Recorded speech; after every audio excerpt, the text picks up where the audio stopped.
Toyota Napa Auto Parts 150, 46 laps in, and your wholesaler, Dylan Kwasniewski, still out in front. About caution free here for almost the first third of the race. You know, and the field's gotten strung out just a little bit. I think everybody's being a little careful here as we approach the midpoint of the race. How about Eric Holmes is going to look to the outside of his teammate Moses Smith. It's a tough way to go around the outside. Wasn't quite able to pull it off that time. Yeah, not able to get around. Moses Smith holds on to the position. Luis Martinez out in front of them, and Brett Thompson waiting his turn right behind. Yeah, these three have battled just about the entire race, it seems like. Getting by the 52 of Ronnie Holtz. See the brake rotors glowing on Moses Smith, number 16 car. Phil, you mentioned this race going caution-free. Well, one thing that happens when you get a caution-free race on a track like this is a lot of cars start going a lap down. Yeah, they certainly do. And the pace that Kwasniewski is setting right now is putting a bunch of cars a lap down. And that is tough to make up. Eric Holmes is using the top side of the racetrack now, trying to find a little bit more grip out there. You know, the sponsor on his car is sponsoring the race. I think that gives you a little more incentive. Without a doubt. And can you even believe that we're gone 9 races into the season and Eric Holmes hasn't been to victory lane yet? And always, you know, Bill McAnally does such a great job and is such an important part of this West Series, and his 2 cars always have a chance to win. Right now they're racing each other very, very hard. Making Bill a little nervous, I'm sure. I tell you, Eric is doing a nice job working that groove in on the outside. He pulls dead even with Moses in the center of 1 and 2. Can Eric Holmes get by him on the outside? It's the tough way around. He's going to be able to do it. When Eric gets there, he kind of pinches Moses down a little bit. Moses can't use the entire racetrack to exit the corner. You see how tough it is up high as Moses Smith comes back to draw even. He is not giving a whole lot of ground. I think Eric's got it. What a nice power move to the outside by Eric Holmes. And it moves him into the top 5. He's going to stay up there. He's found a little grip up on the top of the racetrack, and that may really bode well for him when he tries to get to these other people, like a Luis Martinez, who everyone right now is trying to run the bottom of the racetrack. Yeah, I was going to say, I don't see anybody else trying to run up there other than Eric Holmes, and indeed, he's having a lot of success. See, Moses Smith actually moved up the racetrack a little bit as Eric made the pass from the outside. Now Moses has moved his groove up a little bit.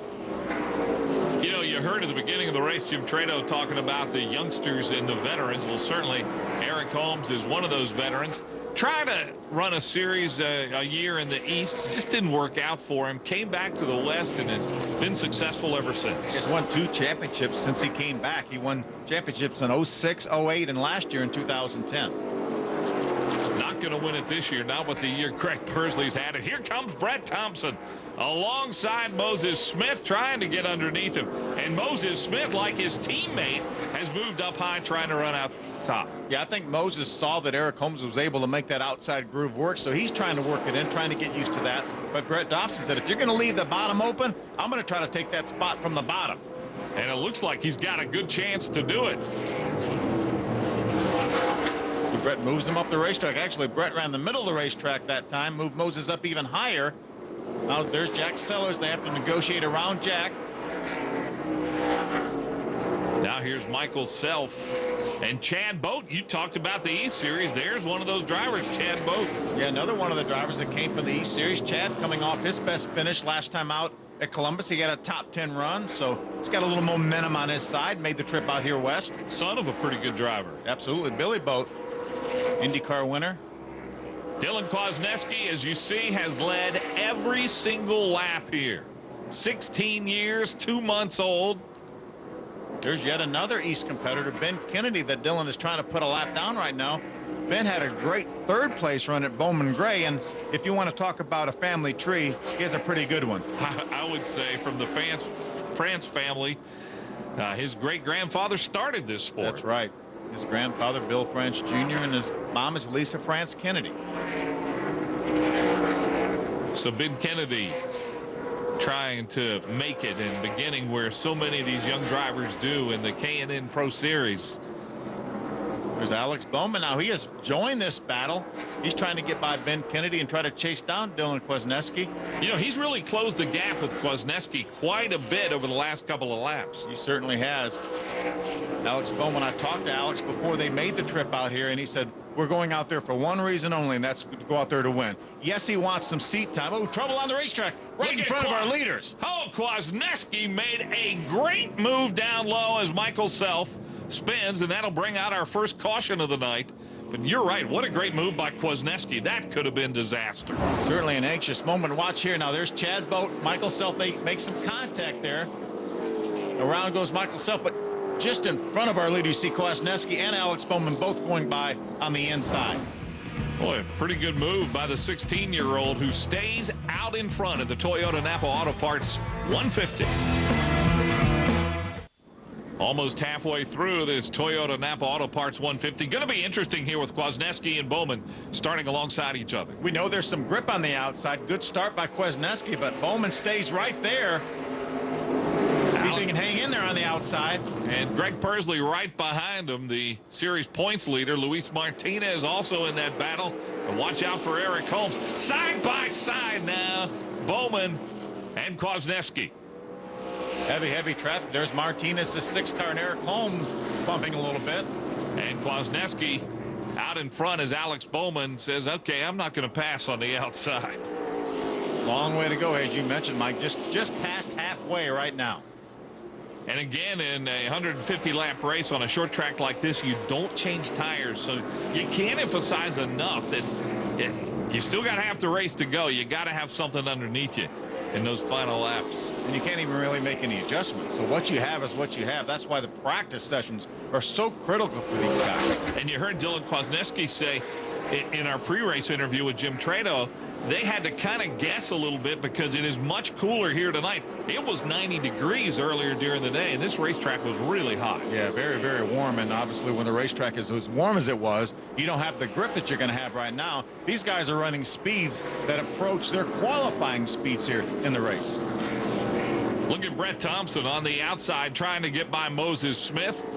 Smith putting up a pretty good battle, but look at Thompson's going to get by him and take the position. Moses is going to fight back on the bottom of the racetrack. Chad Boat, the 98 car, right behind him. Good run for Chad Boat. Chad Boat, another one of those guys, wanting some seat time. There's a big break in the East Series right now, which is the reason a number of these guys have come here to run this race in Colorado. Yeah, you just don't want to sit out a month. When you have young drivers like we have in this series and this series back east, you don't want to sit out a month. You get something going, you get a little momentum going. You want to keep racing, and I'm really glad these 3 guys decided to make the trip out west to run this race here at Colorado National. And you get a glimpse of the grandstand. This place is packed. Every time this series comes here, not a seat to be had. There's actually a Cup team that's based out of Denver, Colorado. Yeah, the Furniture Road team is based. Regan Smith, the driver, and they won this year at Darlington, so they've had such a great season. What a breakout season for that Furniture Road team. Yeah, well, when you consider most of those teams all based out of Mooresville, North Carolina, and you've got one team out of Denver, Colorado, that's a long haul to a lot of races. It certainly is, and the thing they have going for them is they have a relationship with RCR. So they get their cars and engines from RCR, so that certainly helps. Battle for third place here. Luis Martinez wants to take it away from Greg Pursley. We haven't seen many people pass Greg Pursley this year. And Martinez right now trying to get third spot from him. Pursley comes in with a huge lead in the points. You know, normally you say when you're racing for a championship, you got to be a little careful. But I think Pursley, who's coming off his first DNF of the year, he's just out to win races. Yeah, every other finish he's had this year has been all top 4 finishes. What an incredible season they have put together there. And we talk to Greg all the time, and he says, I just can't believe it, that everything really has clicked this year. They had some bad luck last year, ran extremely well. He said, but this year, everything has come together. And nobody has been a bigger supporter or mentor of Dylan Kwasniewski than Greg Pursley. And we've heard come out of Greg Pursley's mouth, I'm telling you, this kid is really good. I've been very fortunate to be able to beat him on the occasions they've raced together. He's led every lap of this race, as you see Chad Boat trying to make his mark here at Colorado. There's the 14 car, Chris Eggleston. Chris has run some races back east. You know, he won that big race they had at North Wilkesboro Speedway, that pass race that paid over $50,000 to win. Don't even talk about that to me. It's one of the saddest stories in racing, the fact that they don't race at North Wilkesboro. I love that racetrack. Yeah, that was a great racetrack. And obviously my family was from Wilkes County, so that was always special in our lives. Kwasniewski up front. And Alex Bowman putting a little pressure on him. You wonder about Bowman, when he's going to make that move to try to take that lead away. We saw him on the restart use that outside groove. Looked like he was trying to take the lead from the outside. Couldn't quite get it done that time, but has been able to hang right in here with Kwasniewski. Well, Dylan Kwasniewski, the story of this race. Alex Bowman running second. We'll be back to Colorado.